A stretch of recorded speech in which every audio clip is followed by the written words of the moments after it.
Let me ask you something. What does it take to hold a city when 200,000 men want it dead? When the most powerful empire on earth parks its entire war machine outside your walls? When every morning you wake up wondering if this is the day the ground opens beneath you, when your food runs out, when your walls finally collapse? Rhodes, 1522. The Knights Hospitaller, 7,000 men and civilians, held that island for 6 months against Sultan Suleiman the Magnificent's Ottoman war machine. Not 6 days. Not 6 weeks. 6 months. They didn't win. But what they did was so brutal, so costly to the Ottomans, that Suleiman himself would call it his most difficult victory. This is that story. Before we go further, if this is the kind of history you're here for, the unfiltered kind, the tactical details and human decisions that textbooks skip over, hit that like button now. No fluff. No superficial nonsense. Just the siege, the tactics, and the reason 7,000 people chose to face annihilation rather than surrender. That's all I'm asking. Now, let's go back exactly 500 years. The island that wouldn't bend. Rhodes sits in the eastern Mediterranean like a dagger pointed at the Ottoman coast of Anatolia. 12 miles from the Turkish mainland. You can see it from the shore. For the Ottomans, this wasn't just inconvenient. It was humiliating. The Knights Hospitaller, also called the Knights of St. John, had held Rhodes since 1309. They were warrior monks, leftovers from the Crusades. After Jerusalem fell, after Acre fell, after every Christian foothold in the Holy Land collapsed, these knights retreated to Rhodes and turned it into something the Ottoman Empire could not tolerate, a Christian naval fortress in Ottoman waters. They weren't just sitting there praying.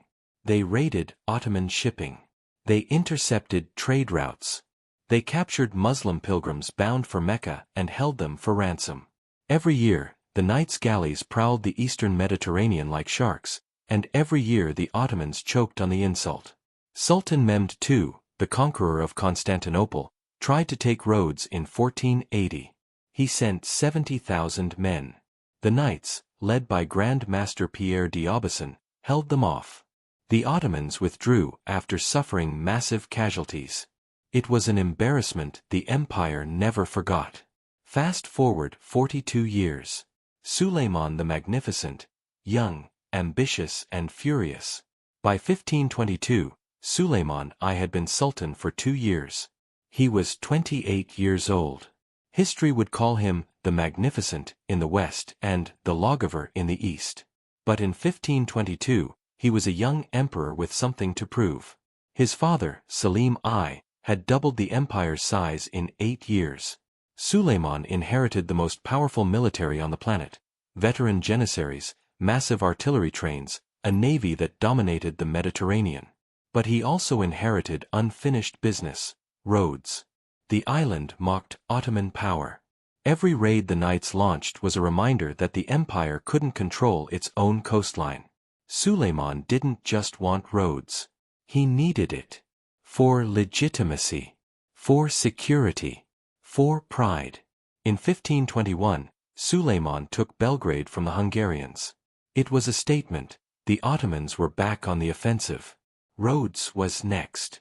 The knights knew what was coming. Grand Master Philippe Villiers de l'Isle-Adam was no fool. He had been preparing for this since the moment Suleiman became sultan. Everyone knew Rhodes was on borrowed time. The knights fortified. They thickened the walls, 30 feet thick in some places. They dug ditches. They stockpiled food, gunpowder, weapons. They built artillery bastions designed specifically to withstand the kind of massive Ottoman cannons that had shattered Constantinople's walls in 1453. The city of Rhodes was divided into sectors, each defended by a different long, national chapters of the order. The Long of England held one section. France another. Germany, Aragon, Castile, Auvergne, Provence, Italy, each long responsible for its own bastion. Total defending force, approximately 7,000. That included about 600 knights, 1,500 mercenaries and soldiers, and roughly 5,000 armed civilians, Rhodian Greeks who knew exactly what Ottoman conquest meant. Against them, Suleiman assembled an invasion force estimated between 100,000 and 200,000 men, depending on the source. The number doesn't matter. What matters is this: the Ottomans outnumbered the defenders at least 20 to 1. Probably more. Suleiman also brought the empire's best engineers, miners, and siege artillery. Massive bombards that fired stone balls weighing hundreds of pounds. Enough gunpowder to level a mountain. The knights had walls. The Ottomans had an empire. The fleet arrives, June 1522. Late June 1522. The Ottoman fleet appeared on the horizon. Over 300 ships. Galleys, transport vessels, warships bristling with cannon. They circled the island like wolves. Rhodes is roughly 540 square miles, but the city of Rhodes itself, where the knights' fortress stood, occupied only the northern tip. The Ottomans landed on the western and southern coasts, establishing massive camps. Tents stretched for miles. Supply depots.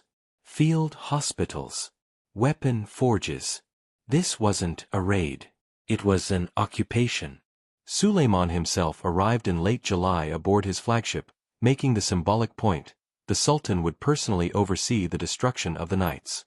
The siege officially began on July 28, 1522. The bombardment begins. Ottoman artillery opened fire.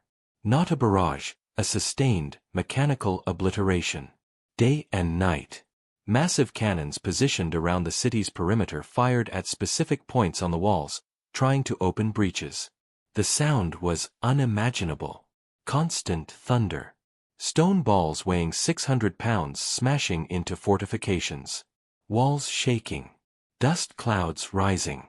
The psychological effect alone was crushing, knowing that every hour, more of your defenses were being pulverized. But the knights had prepared for this. Their walls weren't the old medieval type that Ottoman cannons had shattered elsewhere. These were newer, lower, thicker, angled bastions designed to absorb and deflect cannon fire. And behind the outer walls, the knights had built inner defensive lines. Even if the Ottomans breached the first wall, they'd face another. Still, the bombardment took its toll. Sections of wall collapsed. Bastions crumbled.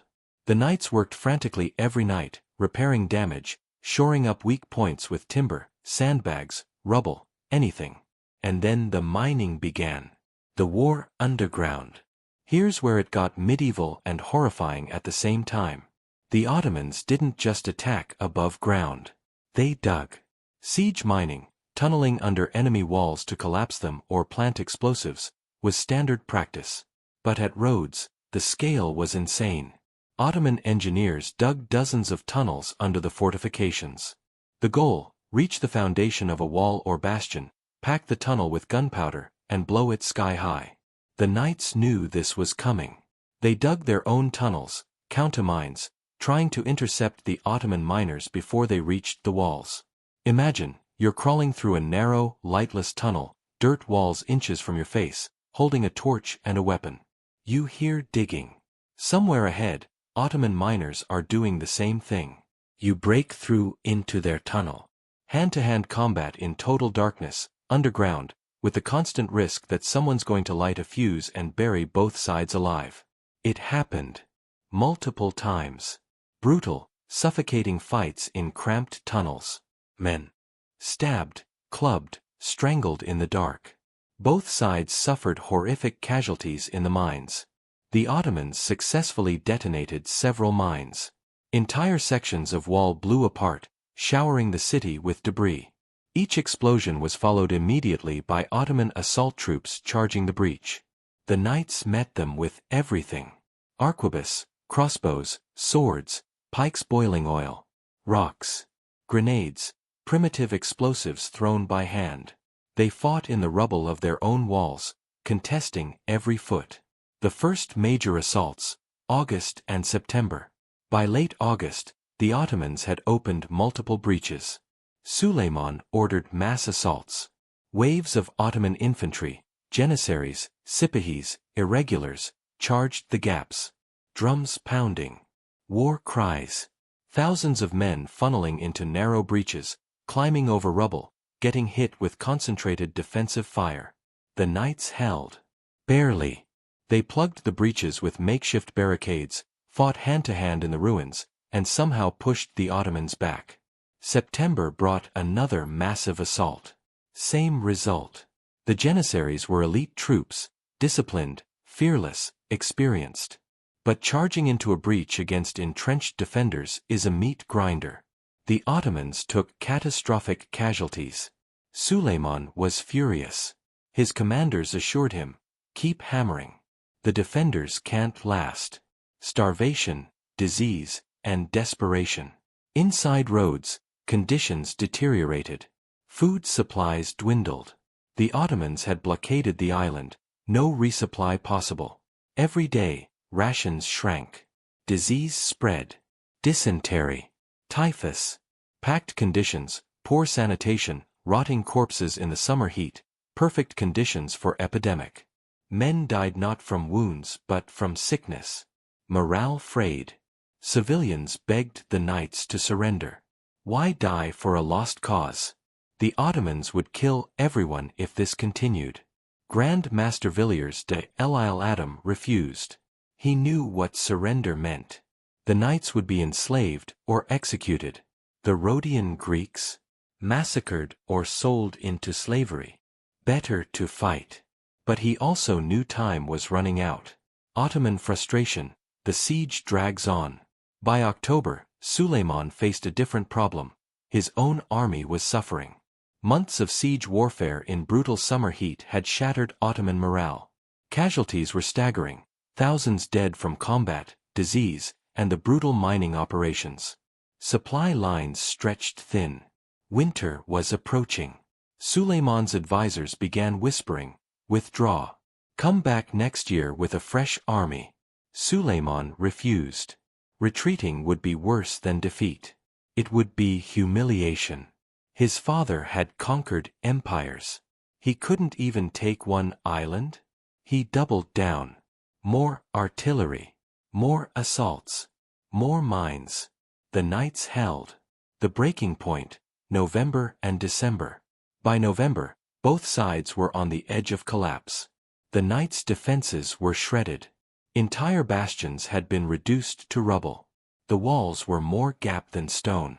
Ammunition was nearly gone. Food almost exhausted. Fewer than 5,000 defenders remained combat effective. But the Ottomans were bleeding out too. Estimates suggest they'd lost 50,000 men, maybe more. Janissary units mutinied.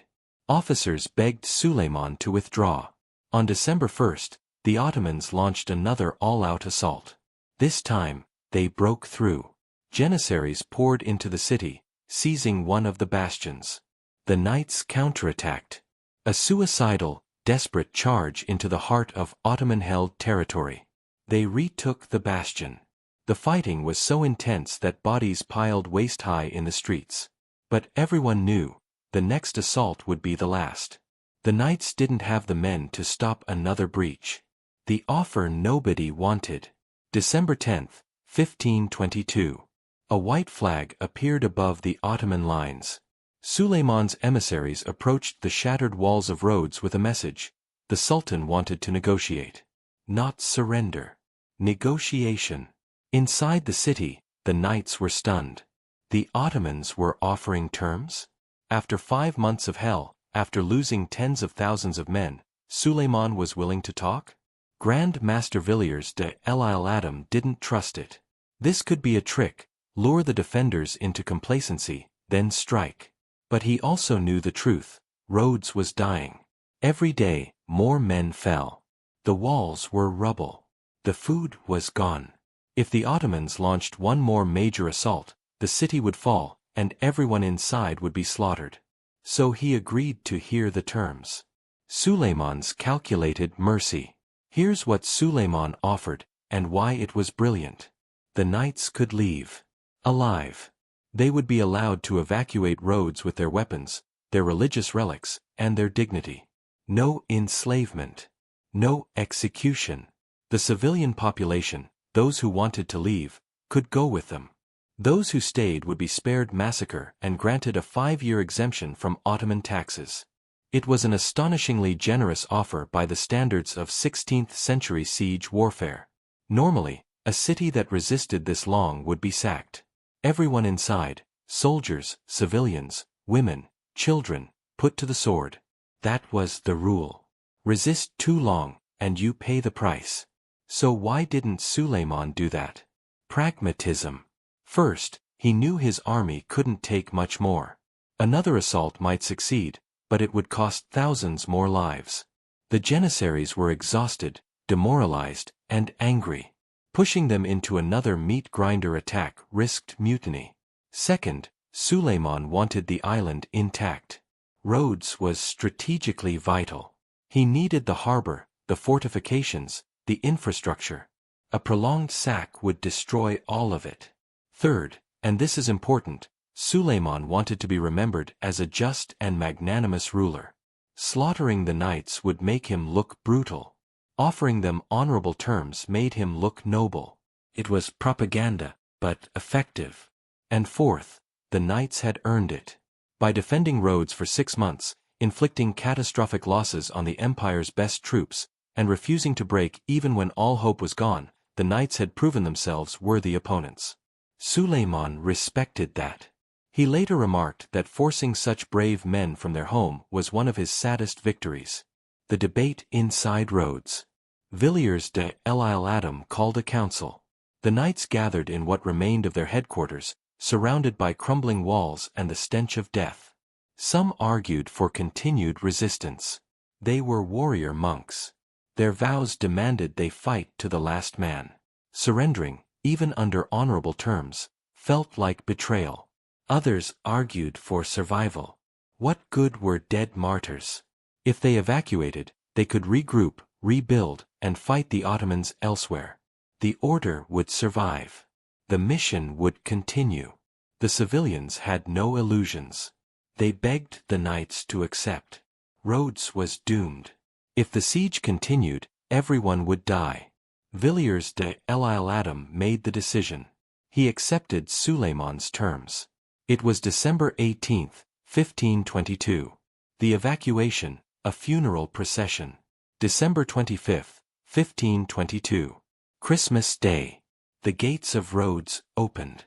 The knights, battered and hollow-eyed, marched out in full armor. Banners flying. Drums beating. Carrying their sacred relics, the hand of Saint John the Baptist, their most precious possession. Behind them came the civilians who chose to leave, Greeks, Italians, other Christians who feared Ottoman rule. Roughly 5,000 people evacuated in total. Ottoman soldiers lined the route. Suleiman had ordered them not to interfere. The knights walked through enemy lines. In silence. No jeering. No attacks. The Ottomans stood and watched. When Villiers de l'Isle-Adam passed, some Ottoman officers bowed. Respect for an enemy who had fought well. Suleiman himself reportedly watched from a distance. According to some accounts, he said, "It saddens me to be forced to drive this brave old man from his home." The knights boarded their ships. 50 ships in total, packed with survivors and whatever they could carry. They sailed west, leaving Rhodes behind. They would eventually settle in Malta, granted to them by Holy Roman Emperor Charles V. From there, they would continue their war against the Ottomans.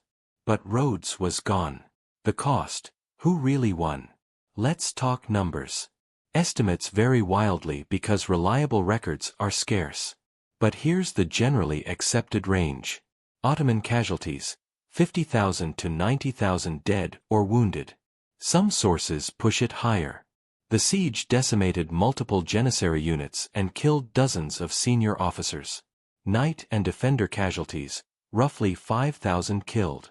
Out of 7,000 defenders, about 2,000 survived to evacuate. Do the math. The Ottomans outnumbered the defenders 20 to 1 and still lost 10 times as many men.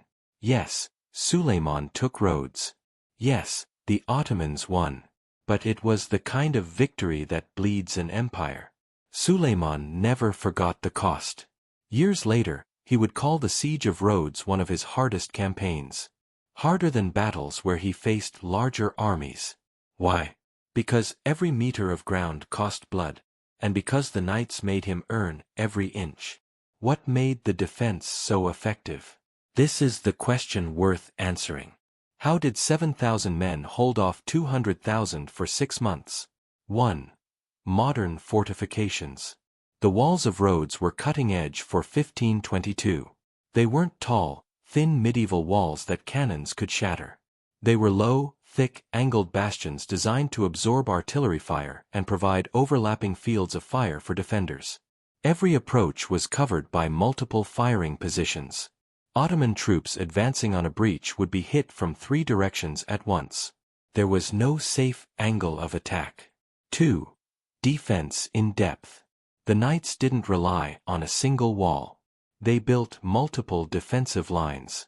Even when the Ottomans breached the outer wall, they faced secondary fortifications, barricades, rubble piles, and entrenched defenders.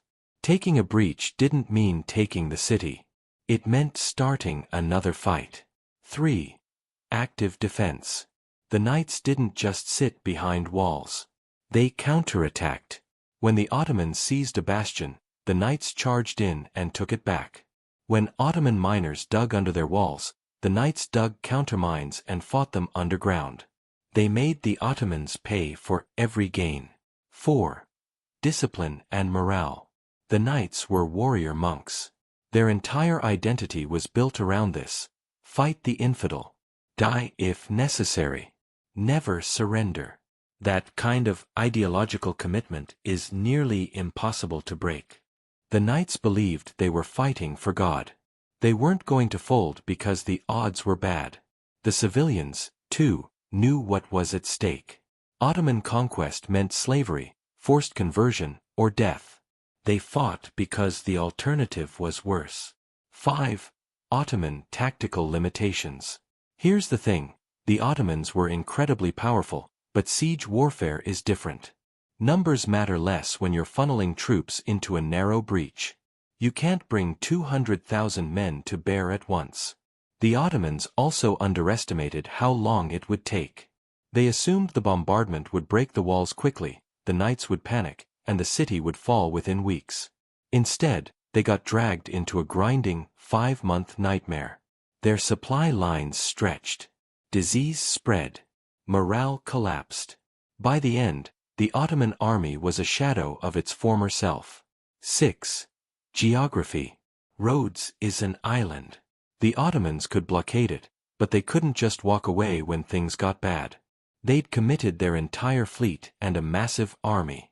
Retreating would have been catastrophic for Ottoman prestige. So they stayed. And bled. The aftermath. What happened next? For the knights. The Knights Hospitaller sailed west and eventually settled in Malta in 1530. They rebuilt their order and continued raiding Ottoman shipping. In 1565, the Ottomans tried again. The Great Siege of Malta. Once again, the knights held out against overwhelming odds. Once again, the Ottomans withdrew after suffering massive losses. The order survived until 1798, when Napoleon conquered Malta. Today, the Sovereign Military Order of Malta still exists as a humanitarian organization. For the Ottomans. Taking Rhodes secured Ottoman control of the eastern Mediterranean. It eliminated a Christian naval threat and allowed safer passage for Ottoman trade and pilgrimage ships. But the cost haunted Suleiman. The siege consumed resources and manpower that could have been used elsewhere. Some historians argue it delayed Ottoman expansion into Europe. Suleiman would go on to win many more battles. Belgrade, Mohacs, the sieges of Vienna, but Rhodes remained a scar. For Rhodes itself. The island became Ottoman territory. The city was repopulated with Muslims. The Christian population dwindled. Ottoman Rhodes remained relatively stable for centuries, eventually passing to Italian control in 1912 and then to Greece in 1947. The fortifications, those walls that held off Suleiman's war machine, still stand today. You can walk them. Tourists take photos. The stones still show scars from Ottoman cannonballs. The irony nobody talks about. Here's the bitter irony. The knights fought for survival, evacuated with honor, and rebuilt in Malta. But Rhodes, the island they defended so fiercely, was lost forever. And the Ottomans, who won the siege, paid so dearly that it set a precedent. Don't fight the knights unless you're willing to lose half your army. Suleiman won the island. But the knights won the story. Why this siege matters. Most people have never heard of the Siege of Rhodes. It didn't change the course of history like Constantinople or Vienna. No empires collapsed. No religions were saved. But that's not the point. The point is this: 7,000 people stood against annihilation and refused to break. They didn't win. They didn't survive.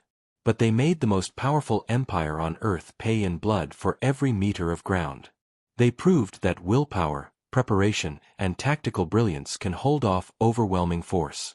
Not forever, but long enough to matter.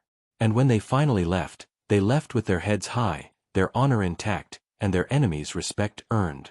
That's worth remembering. The tactical lessons. Let's strip away the drama and talk about what actually worked. Fortification design matters. The knights' modern bastions were the difference between holding for 6 months and collapsing in 6 weeks. Angled walls, overlapping fields of fire, defense in depth, all of it mattered. Morale is a weapon. The Ottomans had better numbers, better artillery, better logistics. But they didn't have the knights' willingness to die in place. Ideological commitment isn't everything, but it's not nothing. Siege warfare is a war of attrition. The Ottomans won because they could afford to lose 50,000 men. The knights couldn't. In a siege, the side with deeper reserves usually wins. But the defenders can make victory so costly that it's almost meaningless. Defense favors the entrenched. Attacking fortified positions is brutal. Even with overwhelming numbers, the attacker bleeds. The knights understood this and exploited it ruthlessly. Countermining is terrifying but essential. The underground war was as important as the surface battles. The knights' ability to intercept Ottoman tunnels prevented multiple catastrophic breaches. The personalities behind the siege. Every great siege has faces. Let's talk about the men who made this nightmare happen. Philippe Villiers de l'Isle-Adam, the Grand Master. Born in 1464 into French nobility, Villiers de l'Isle-Adam was 58 years old when the Ottomans arrived. He had spent his entire adult life with the Knights Hospitaller, rising through the ranks to become Grand Master in 1521. He knew this job came with a death sentence. Everyone knew the Ottomans were coming. The question wasn't if, but when. Villiers de l'Isle-Adam was methodical. He stockpiled supplies. He repaired fortifications. He drilled the garrison. He sent letters to every Christian monarch in Europe, begging for reinforcements. None came. Not one. The Pope sent prayers. The Holy Roman Emperor sent sympathy. The European powers were too busy fighting each other to care about a distant island. So Villiers de l'Isle-Adam prepared to fight alone. During the siege, he was everywhere. Walking the walls during bombardments. Fighting in breaches. Sleeping in his armor. He was hit twice by Ottoman projectiles, once by an arrow, once by debris from an explosion, and kept fighting. When he finally accepted Suleiman's terms, it wasn't surrender. It was cold calculation. He had nothing left. His men were dying. The walls were gone. One more assault, and everyone would be slaughtered. So he made the call: evacuate. Save who you can. Live to fight another day. He would lead the order for another 12 years, dying in 1534 in Malta. History would remember him as the man who held Rhodes against impossible odds and walked out alive. Suleiman I, the Sultan. Suleiman was young, 28 years old, and hungry to prove himself. His father, Selim the Grim, had been a conqueror on a legendary scale. Selim doubled the empire's size, crushed the Safavids, conquered Egypt. How do you follow that? You take what your father couldn't. Belgrade. Rhodes. Vienna. Suleiman was brilliant. He reformed Ottoman law, expanded the empire further than any sultan before, and became one of history's great rulers. But in 1522, he was unproven. Rhodes was his test. When the siege dragged on, Suleiman faced pressure from all sides. His advisors wanted to withdraw. His janissaries were on the edge of mutiny. His officers whispered that the empire was being humiliated by a few hundred monks. Suleiman refused to quit. He knew what retreat would mean. His reign would be defined by failure. Every rival, every vassal, every enemy would see weakness. So he stayed. He poured men and resources into the siege until the knights broke. When Villiers de l'Isle-Adam finally evacuated, Suleiman offered him respect. Some accounts say he provided the knights with supplies for their journey. He allowed them to leave armed and in formation. Why? Because Suleiman understood that magnanimity toward a beaten enemy makes you look stronger than butchering them. And because, deep down, he respected what the knights had done. Years later, he would face the knights again at Malta. That siege would be even bloodier. And once again, the knights would hold. Gabriele Tadini, the master engineer. Here's a name most people don't know, Gabriele Tadini da Martinengo. He was an Italian military engineer hired by the knights specifically to redesign Rhodes' fortifications. He's the reason the walls held. Tadini understood the new age of gunpowder warfare. Tall, thin medieval walls were obsolete. Cannons smashed them like pottery. So Tadini designed low, thick bastions with sloped walls that absorbed cannonballs instead of shattering. He also oversaw the counter-mine operations, the underground war. When Ottoman miners dug toward the walls, Tadini's teams intercepted them. He personally led several underground assaults. During the siege, Tadini was one of the knights' most valuable assets. He directed repairs, reinforced weak points, and coordinated the defense of critical bastions. He survived the siege and evacuated with the knights.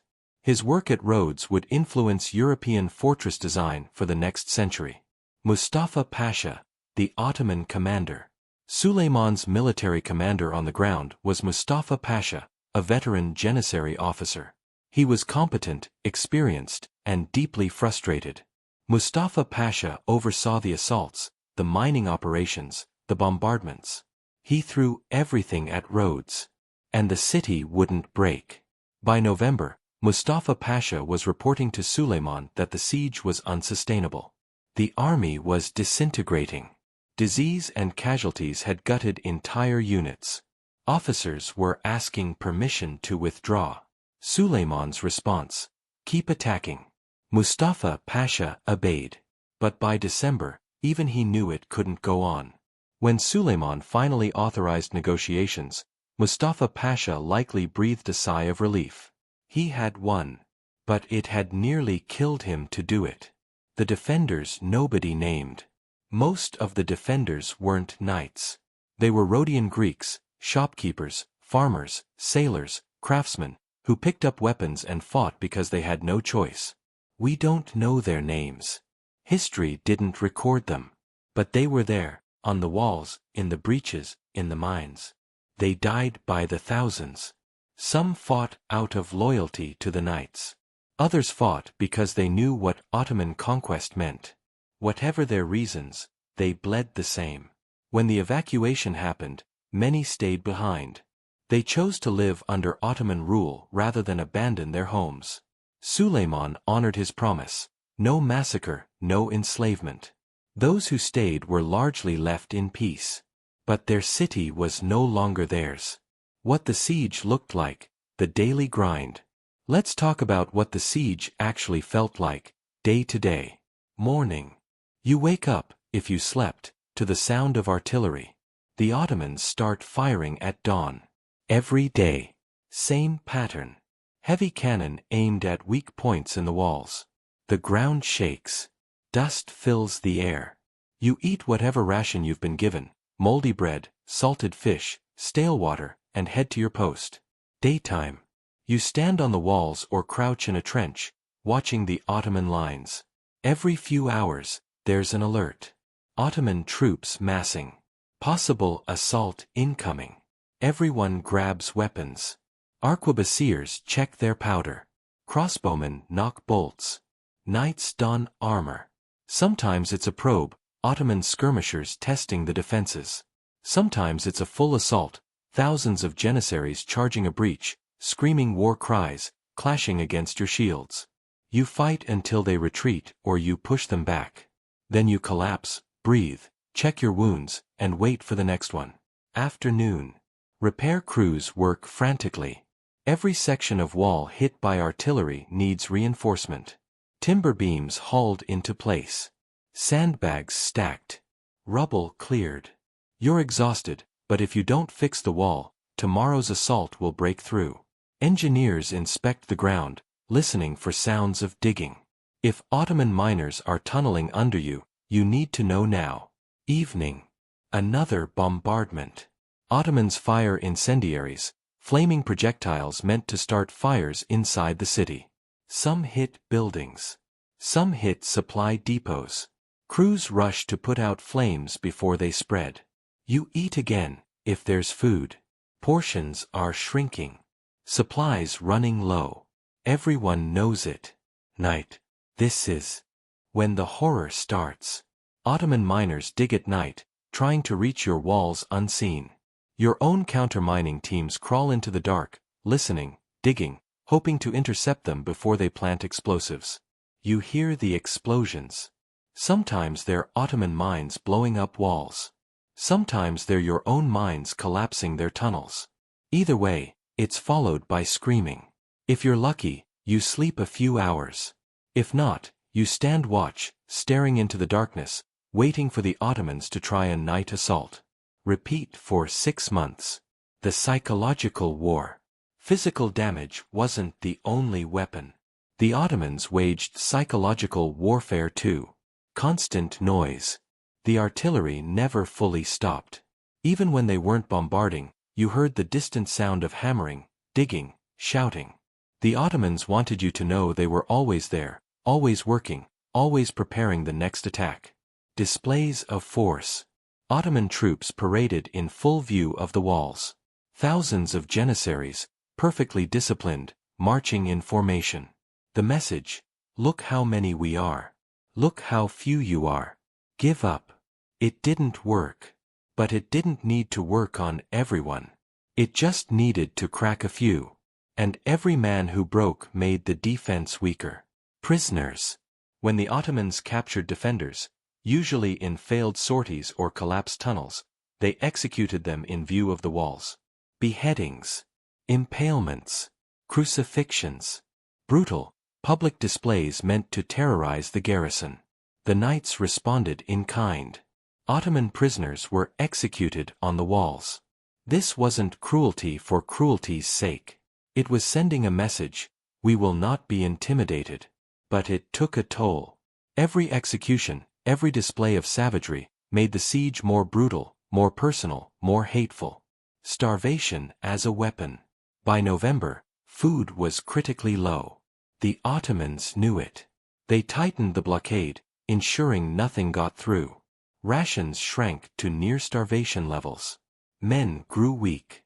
Sickness spread faster when bodies were malnourished. Civilians begged for surrender. The knights rationed what little remained, prioritizing combat troops. Some defenders tried to fish at night, sneaking out of the city to the coast. Ottoman patrols caught most of them.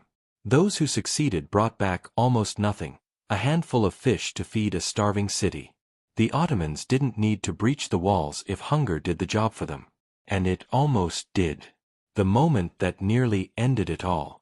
December 1st. December 1st, 1522. The Ottomans launched their largest assault yet.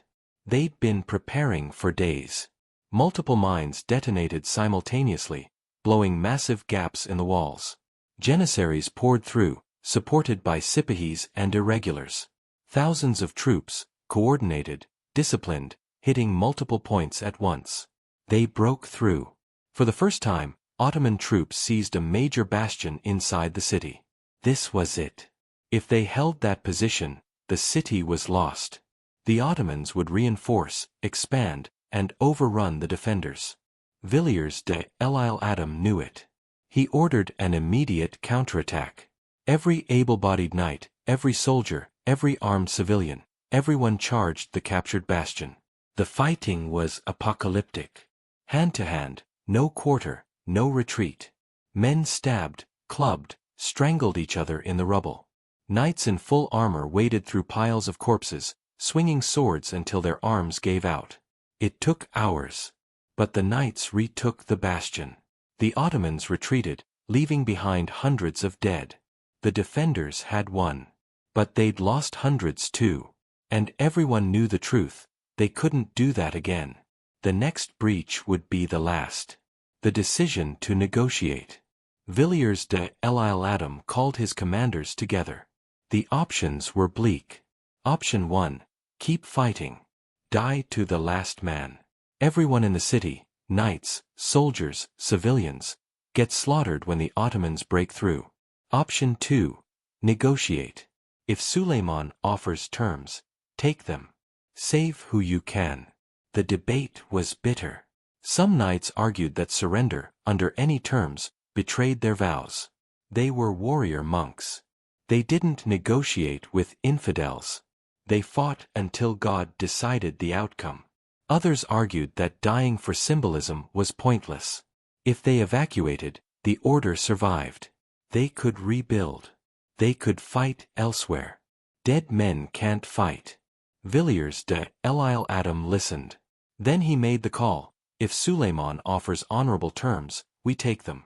When the Ottoman emissaries arrived on December 10 with Suleiman's offer, Villiers de l'Isle Adam accepted. Suleiman didn't do that. He honored every term. When the knights left, they left intact. When the civilians stayed, they lived. Why? Because Suleiman was building a reputation as a just ruler, and because the knights had earned respect through sheer stubbornness. The evacuation, a surreal departure. December 20th to 25th, 1522. The evacuation took days. 50 ships had to be loaded with survivors, supplies, and sacred relics. The knights packed their most valuable possessions, the hand of Saint John the Baptist, the icon of Our Lady of Palermo's, religious texts and relics that had been in Rhodes for over 2 centuries. They dismantled what they could of the city's defenses, ensuring the Ottomans wouldn't inherit fully functional fortifications. They spiked cannons, collapsed tunnels, burned supplies they couldn't take. On Christmas Day, they marched out. Picture it, 600 knights in full plate armor, battered and scarred, walking in formation through the gates. Behind them, 2,000 soldiers and 3,000 civilians, carrying banners, singing hymns. Heads high, the Ottoman army, what was left of it, lined the road. Suleiman had ordered them to let the defenders pass without incident. Some sources say he ordered them to salute. Whether that's true or exaggerated, the Ottomans watched in silence as their enemy walked away. No jeers. No attacks. Respect. When Villiers de l'Isle Adam reached the harbor and boarded his ship, he looked back at Rhodes, the island he'd defended for 6 months, the home the knights had held for 213 years, and knew he'd never see it again. The ships sailed west. Destination, Crete first, then eventually Italy. They were homeless, landless, defeated, but alive. Suleiman's entry into Rhodes. December 26, 1522. Suleiman entered the city on horseback, flanked by his commanders and janissary guards. He surveyed the ruins. Entire sections of wall were rubble. Streets were cratered from explosions. Buildings collapsed. Bloodstains everywhere. This is what victory looked like. Suleiman ordered repairs to begin immediately. The fortifications would be rebuilt, stronger than before. The city would be repopulated with Ottoman settlers. Mosques would replace churches. But first, he honored his agreement. The Rhodian Greeks who stayed were protected. No massacres. No forced conversions. For the first 5 years, they paid no taxes. Suleiman kept his word. That mattered. It meant that future cities might surrender rather than fight to the death, knowing the Sultan could be trusted. But it also meant this: every European power now knew that Suleiman was not his father. Selim had been brutal, efficient, terrifying. Suleiman was calculating, strategic, and willing to show mercy when it served his purposes. That made him more dangerous. The strategic aftermath: what Rhodes gave the Ottomans. Taking Rhodes wasn't just symbolic. It had real strategic value. Control of the eastern Mediterranean. With Rhodes under Ottoman control, the empire's coastline was secure. No more Christian pirates raiding Ottoman shipping. No more interruptions to trade routes. The eastern Mediterranean became an Ottoman lake, staging ground for future campaigns. Rhodes gave the Ottomans a forward naval base.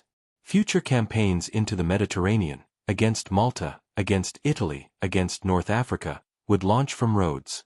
Psychological victory. Europe had believed the Knights Hospitaller were invincible. They'd held Rhodes for 2 centuries. They'd beaten back the Ottomans in 1480. Losing Rhodes shattered that myth. If the Knights could fall, anyone could. But the cost was crushing.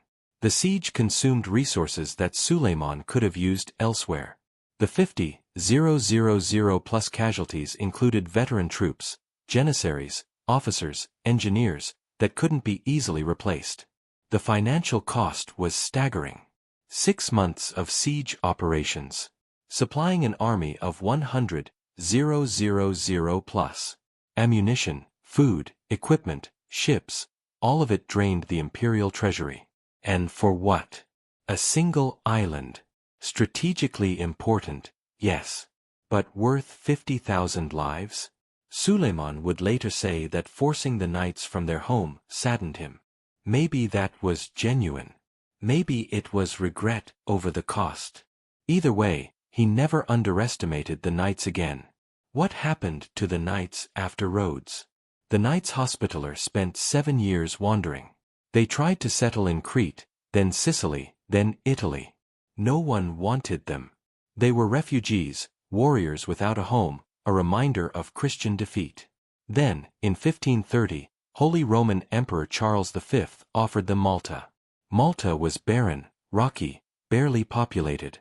The Knights didn't care. It was land. It was defensible. It was theirs. They rebuilt. They fortified. They prepared. In 1565, the Ottomans came again. The Great Siege of Malta. Suleiman sent 40,000 troops to finish what he'd started at Rhodes. The Knights held. Again. For 4 months, vastly outnumbered, they held. The Ottomans withdrew after losing 10,000 plus men. It was Rhodes all over again.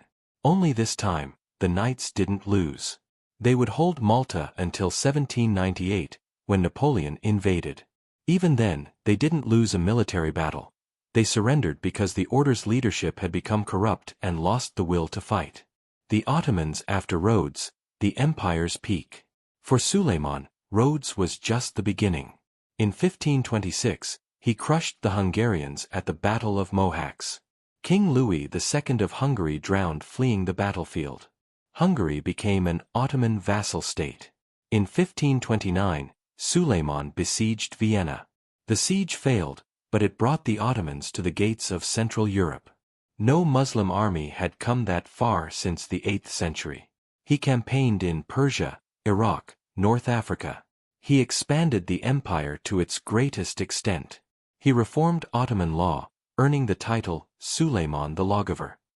By the time he died in 1566, the Ottoman Empire was the most powerful state on earth. But Rhodes remained a scar. It was the siege that taught Suleiman that even overwhelming power has limits. That fortifications and willpower can bleed an empire dry. That victory isn't always worth the cost. Why this story gets ignored. The Siege of Rhodes isn't taught in schools. It's not in movies. Most people have never heard of it. Why? Because it doesn't fit a clean narrative. The Knights lost. They evacuated. Rhodes became Ottoman. There's no triumphant victory, no dramatic last stand where everyone dies gloriously. But that's exactly why it matters. This isn't a story about winning. It's a story about holding the line long enough to matter. About making your enemy pay so dearly for victory that they remember you forever. The knights didn't save Rhodes. But they saved themselves. They saved the order. And they proved that 7,000 people with walls, guns, and the will to fight can make 200,000 attackers bleed for 6 months. That's the lesson. Not that you can always win, but that you can make them earn it. The legacy, what Rhodes taught the world. Fortress design, Tadini's bastions became the template for European fortifications for the next 200 years. Star forts, angled walls, overlapping fields of fire, all of it refined from lessons learned at Rhodes. Siege warfare, the Ottomans never underestimated a fortified position again. Every siege afterward, they brought more troops, more time, more patience. The Knights Hospitaller, Rhodes made them legendary. They became the symbol of Christian resistance against Ottoman expansion. Their reputation, earned through blood at Rhodes and Malta, lasted until the order's dissolution. Suleiman the Magnificent, Rhodes was his first great test. It taught him that raw power isn't enough. Strategy, patience, and willingness to negotiate matter too. The final irony. Here's the bitter truth. The knights gave everything to hold Rhodes. They bled. They starved. They fought in the ruins of their own city for 6 months. And then they left. All that sacrifice, and the island was lost anyway. But here's the thing, they didn't fight to keep Rhodes forever. They fought to leave on their terms. To evacuate with their heads high. To survive as an order and fight another day. And they did. They rebuilt in Malta. They held off the Ottomans again. They continued their mission for another 250 years. That's victory. Not the kind historians celebrate. But the kind that matters when you're the one bleeding. What we should remember. The Siege of Rhodes wasn't the longest siege in history. It wasn't the bloodiest. It didn't change the course of empires. But it was 6 months of ordinary people doing the extraordinary. Of 7,000 defenders standing against 250,000 attackers and refusing to break. It was miners fighting in the dark. It was knights charging into breaches. It was civilians manning walls with kitchen knives because they had nothing else. It was Villiers de l'Isle-Adam standing on the walls during bombardments, knowing he was going to lose but refusing to quit. It was Suleiman staring at the ruins and realizing that even emperors can be humbled. And it was December 25, 1522, when 600 battered knights walked out of their destroyed city in full armor, carrying their relics, singing their hymns, and showing the world that defeat doesn't have to mean surrender. That's the story. That's why it matters. Conclusion, the siege that wouldn't end. Rhodes fell on December 25, 1522. But the fight didn't end there. The knights rebuilt. The Ottomans expanded. The two would clash again and again over the next century. Malta, Lepanto, Crete. The Mediterranean became a battleground, and Rhodes was the opening act. But every time the knights stood on new walls, staring at Ottoman banners, they remembered Rhodes. They remembered that they'd held for 6 months. They remembered that they'd made Suleiman bleed. And every time the Ottomans besieged a fortress, they remembered Rhodes too. They remembered that walls and willpower can cost an empire 50,000 men. Rhodes wasn't a victory. But it was a statement. A declaration that some people will not go quietly. That some cities, some orders, some ideas, will fight until there's nothing left. And when they're finally forced out, they'll leave standing, not crawling. That's what the Siege of Rhodes was. That's what it still is. If you made it this far, if this story meant something to you, here's what I need. Hit that like button. Drop a comment. Tell me what you think. Share this with someone who needs to hear it. This is the history they don't teach. The sieges, the strategies, the human decisions that shaped the world. And I'm going to keep telling them. But only if you want to hear them. So let me know. And I'll see you in the next one.